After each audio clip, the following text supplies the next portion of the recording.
Live from SEC Media Days right here at the College Football Hall of Fame in Atlanta, Georgia. I'm Dave Hooker with Amanda LaFratta. We're joined by a very special guest. It is ESPN's Peter Burns. Peter, how are you, sir? I'm good outside of this weird mustache that I've been rocking all week long. So, Well, if this was just radio and we weren't streaming, I was kind of hoping you guys weren't. At that point, it was just radio. So, We'd be in good shape. Well, so tell me about the stash. I like it. You're rocking the stash. So this horrible fashion mistake was made by myself on Monday of this week for Media Days for my show. I said, let's do a kind of an homage to Top Gun, and we'll do what every single SEC coach's call sign would be, like Maverick and Goose and something like that. So I was like, all right, well, I'll wear this. I hadn't shaved for like 3 weeks. So I was like, I'll just, not shave the mustache part and it'll be fine. I'll shave it after the show. And I woke up that morning and I shaved and I had no idea it was like this aggressively bad. And then now like they've goaded me. They're like, oh, you've got to wear it the whole entire week. So my wife's not exactly the happiest of campers that I have it, but she's ready for it to be gone already. We'll put it that way. I like it. I think you're Dave, rocking it. I appreciate that. Yes, you look fantastic.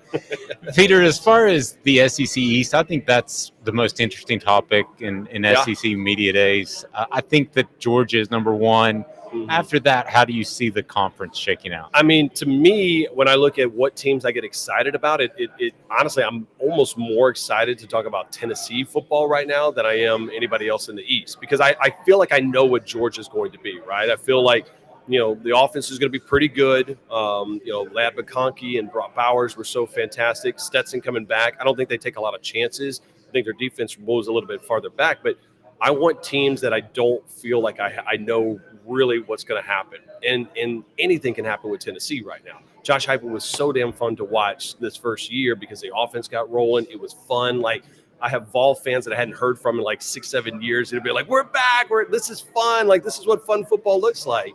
But my question is, like, what's the defense going to look like? And I've got some friends that work in that football facility, and it's been tough over the last 4 or 5 years for a bevy of different reasons. And this is the first time that when I call and make phone calls down in Knoxville, it's like, this is really fun.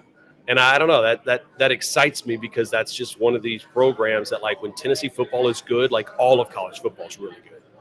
It's a good sign that you're talking to people behind the scenes that are. Yeah, and trust me, these are people that have told me when it's like, bro, I might need to get out of here. Like, it is not a good situation. These are the same people that be like, you wouldn't understand night and day. And that's a credit to scoring points. It's a credit to what Heupel has built. And it's a credit to guys like Hendon Hooker. I mean, the fact that Joe Milton came in, was a starter, got the job taken away from him because Hendon was so good, and Joe's still there. I mean, that tells you all you need to know about this Vols program, that it's like, I like what's happening here. And I think in the world of transfer portals and guys just like wanting to go out immediately, that tells you something about the program.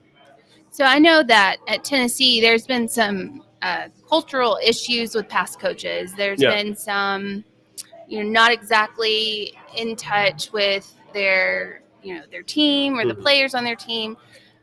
How has that changed, do you feel like? Because you said you have people that are there. Yeah. Have they commented on any of Josh Heupel's changes around? Yeah, I think what it was that it felt real and genuine, and it didn't feel like, for them, and that's not really necessarily a knock of Pruitt or a knock against Butch Jones, who was there before, that it just felt like things are easy. And I don't mean easy like they're not challenged. It's just like everybody kind of gets along, and everybody's kind of, hey, this is what we're doing. We're all going in the same direction.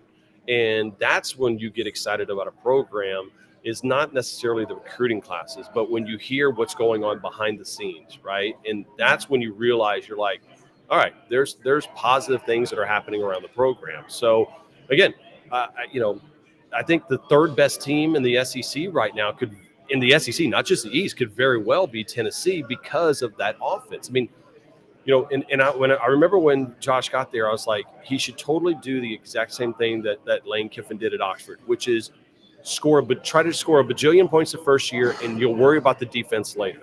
And guess what? Everybody loved Lane Kiffin's first year at Ole Miss. It wasn't a very good year, but we remember it as like, oh, it's just fun because they scored a bunch of points.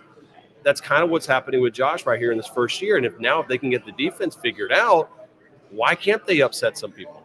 I think that makes it fun.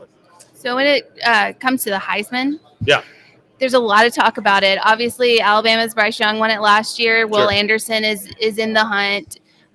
How do you think Hendon Hooker plays into that? Do you think he has a chance? Well, sure, because he plays in an offense that's going to allow it. And I think that's why guys want to come play at Tennessee right now, because it's like, listen, we're going to throw the ball around. We're going to score a bunch of points. Do you want to be a part of it and put up some numbers? Yes. So you almost in the qualifying world of, are you going to get enough opportunities to do that?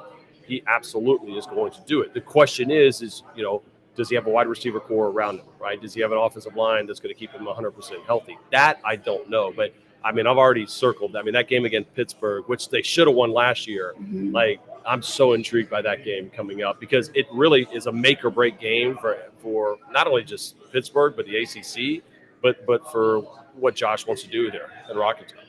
Peter, I know you got another one to get to. We appreciate you making time for us on Radio Row, and have a great season. I'm fired up, and if I wear this mustache any longer and I get yelled at, I'm going to blame you, Dave. That is so awesome. I think it's you are so good looking. Nope, I disagree with them.